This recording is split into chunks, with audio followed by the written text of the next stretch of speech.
I bought this 2014 Subaru Forester from my brother for $1,500 because I assume trading a car into a dealership is a scam. Am I right? Am I wrong? We're going to figure that out. At $1,500, I think you're 100% right. So he bought a new CRV because he's got a kid. They want like a nice family car. He obviously watched our videos and used TSP. He didn't use TSP.TrueCar.com because he's in Canada. But to find his car, find the one he liked. So he's happy with that. And the dealership offered him at first $1,000, then $1,500. And then I said, send that to me. I'm going to figure out if I can repair it and get more for it out of it, or see how much I need to put in to repair it, because this actually has a whole bunch of fun little issues. Yeah, so this is my first time actually in this car. I don't know what's going on, but I did see one warning light so far. Okay, so what we have in this car is a check engine light. Okay. Standard, right? And I did bring my code reader because you requested that I bring it. We'll check that in a second. We also have our X mode flashing on and off in the gauge cluster. Okay. As well as our cruise control flashing on and off in the gauge cluster. Okay. Then we also have the hill descent assist logo lit up. And if I give it a little gas, sometimes it'll beep. And in the middle say check emission control system.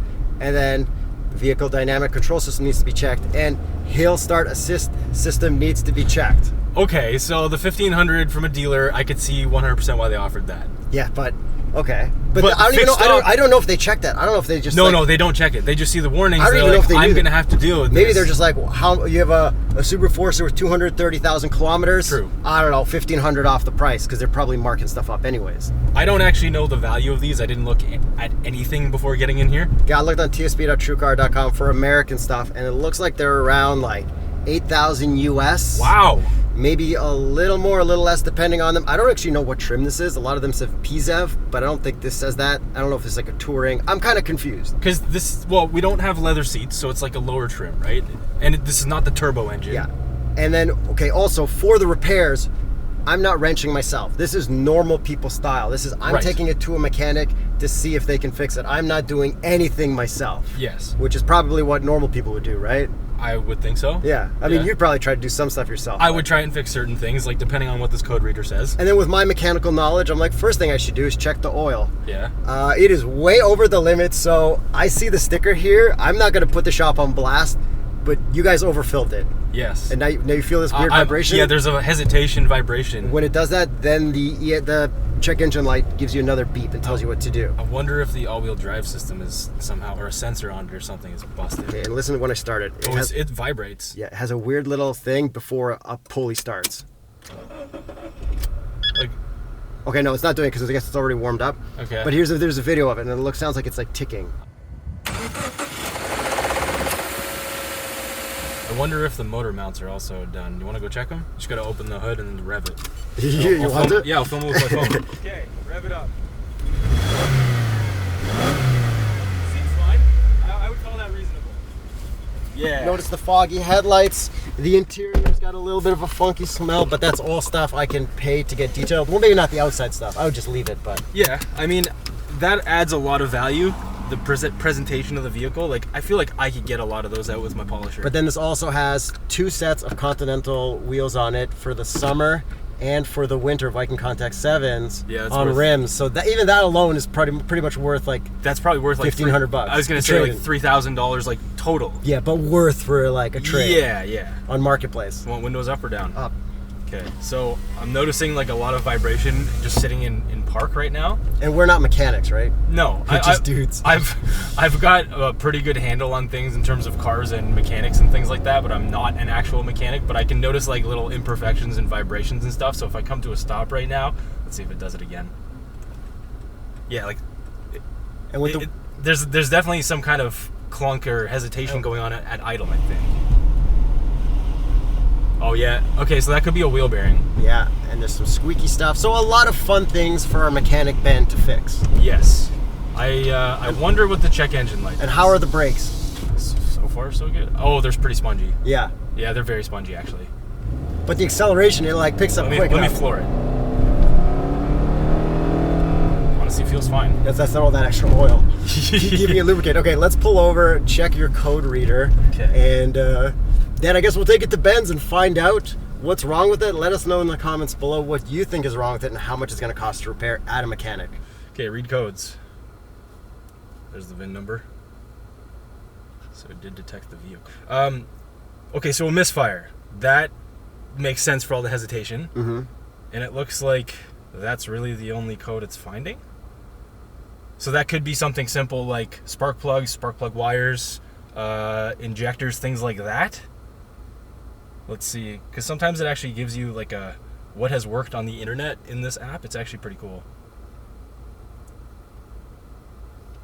Is uncommon on a Subaru Forester. Oh, okay. And Spark plug, replace direct ignition. So exactly what I said. wow, this app is actually pretty sick. Yeah. And it gives you Amazon links to buy yeah, the because wow. they're gonna get the monetization off that. Look at this. There's even diagnosing misfires. This almost feels legit. like an ad for the app. I know. Blur the name of the app. So all right, cool. Well, Chris Fix uses this app, so I was like, all right. So I guess that's it. That's the only code.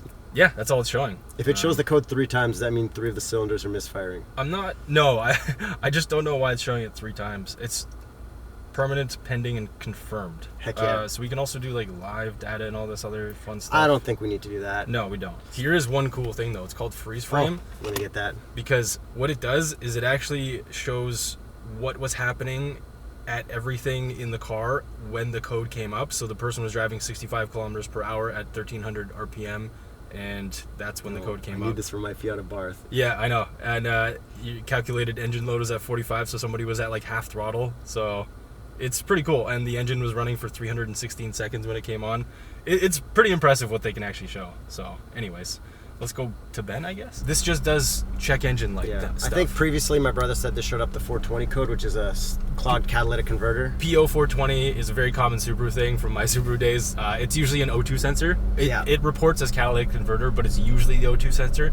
But this misfire makes a lot of sense. This could be a very, very cheap fix. Like, so very cheap. If there's a bearing and brakes. Yeah, that's going to start to add up. But check engine light wise. Yeah. Like, to get it properly running, I could put my family in here safely enough. Subaru. If I had to guess how much this is going to cost, without even looking underneath or without getting Ben's opinion, I'm going to say this is probably at least $1,500 to $2,000. Okay, I was going to guess 2,500 Canadian.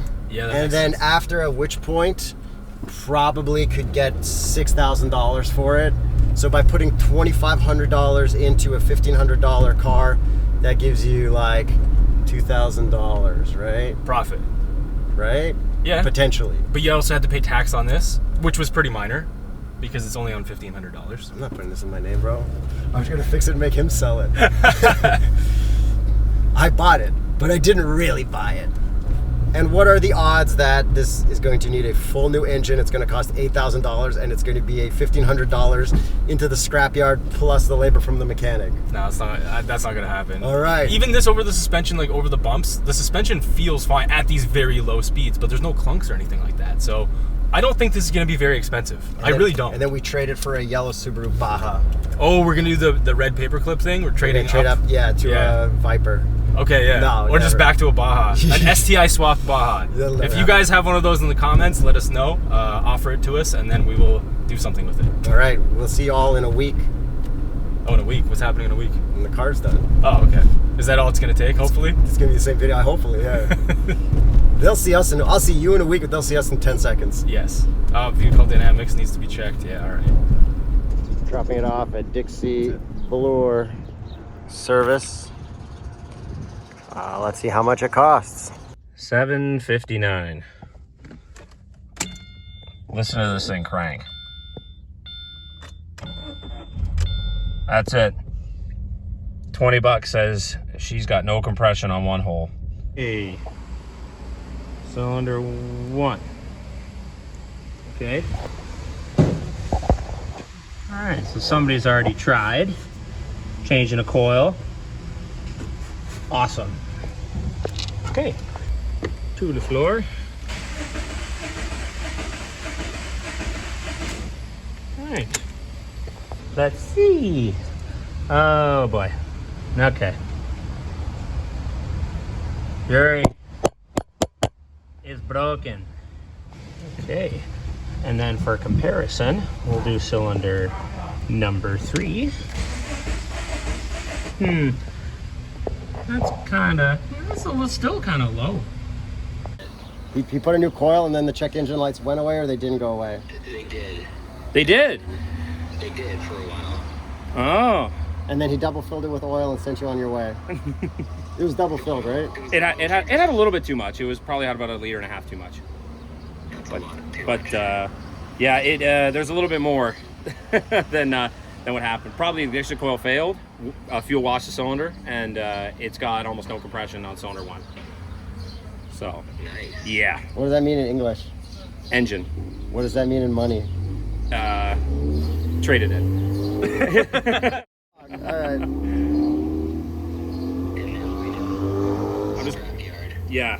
No, not scrapyard. They'll screw you on that. No, trade it in. Get yourself a cool like $1,500 and move on. Oh no, that year was the trade. I was a trader. Oh.